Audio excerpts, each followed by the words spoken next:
उत्तरी कश्मीर में एक सेक्टर के अंतर्गत गुलमर्ग में गुरुवार को आतंकियों ने सेना के वाहन पर हमला कर दिया। हमले में 4 जवान घायल हुए थे। इनमें से 2 जवान शहीद हो गए जबकि 2 पोर्टरों की भी मौत हो गई। घटना के बाद से सुरक्षा बलों ने पूरे इलाके की घेराबंदी कर दी और आतंकियों की तलाश में सर्च ऑपरेशन चलाया हुआ है। आज के दिन ये दूसरा आतंकी हमला है।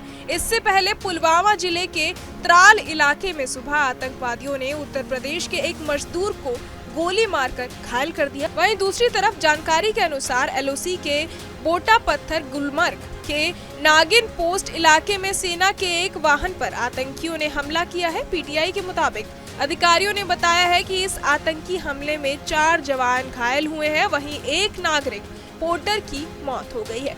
इस बीच बारामूला के बूटा पथरी में हुए आतंकी हमले पर बीजेपी नेता और पूर्व डिप्टी सीएम कविंद्र गुप्ता का बयान सामने आया है। चलिए आपको सुनाते हैं इस पर क्या बोले कविंद्र गुप्ता। अटैक हुआ जिसमें 4 जवान हमारे इंजर्ड हुए और एक पोर्टर इंजर्ड हुए। तो किस तरह देखते हैं बार-बार अटैक?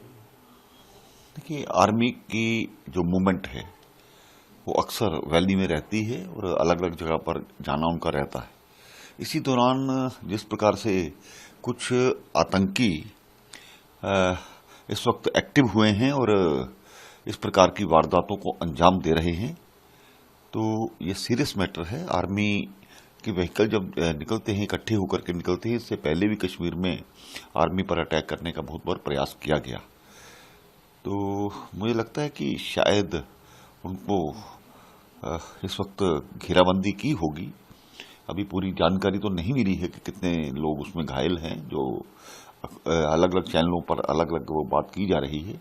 तो मुझे लगता है कि जल्द उनको ढूंढ लिया जाएगा, क्योंकि ऐसा जंगल का रास्ता या दूसरा रास्ता ऐसी जगहों पर वो वार करने का प्रयास करते हैं, तो उसके बाद दौड़ भी जाते हैं। स्थानीय लोगों को कहीं ना कहीं एक्टिव होने की जरूरत है, क्योंकि आर्मी ही हमें उन इलाकों में बचा रही है मिलिटेंसी से या दूसरी चीजों से। तो मुझे लगता है कि रणनीति जल्द से चेंज हो और लगातार इन वारदातों का होना चिंताजनक है। लगता है सिक्योरिटी एजेंसी जो सतर्क रहना चाहिए ताकि दूसरा पुलवामा टाइप ना हो। देखिए, हाँ, बिल्कुल आर्मी हमारे लिए विपरीत परिस्थितियों में भी वहां पर काम करती है और बड़ा एक्टिव रहने की जरूरत है। अगर इस प्रकार के हादसे होते हैं तो लोगों को में भी एक डर का माहौल पैदा होता है। मुझे लगता है कि उन्होंने संज्ञान इसका लिया होगा और जल्द इस पर कार्रवाई की होगी। सर, आज उमर अब्दुल्ला पीएम से मिले हैं, किसी ने उसको देखते हैं सीएम बनने के बाद पहली बार? देखिए, नई सरकार बनने के बाद तो स्वाभाविक बात है कि कटसी के तौर पर प्रधानमंत्री से मिले। प्रधानमंत्री जी पहले ही कह चुके हैं कि जम्मू कश्मीर के विकास के लिए, जम्मू कश्मीर की बेहतरी के लिए वो पूर्ण रूप से साथ देंगे। और भारतीय जनता पार्टी की सरकार, अलग अलग राज्यों में किसी भी पार्टी की सरकार हो, लेकिन विकास के काम नहीं रुके। जम्मू कश्मीर उनकी प्रायोरिटी पर है, वो अच्छी तरह से जानते हैं। और इसके बाद उन्होंने नितिन गडकरी जी से भी और अमित शाह जी से भी जो मिले हैं, सभी विषयों पर चर्चा की होगी। भारतीय जनता पार्टी की सरकार जम्मू कश्मीर के विकास के लिए हमेशा से तत्पर है।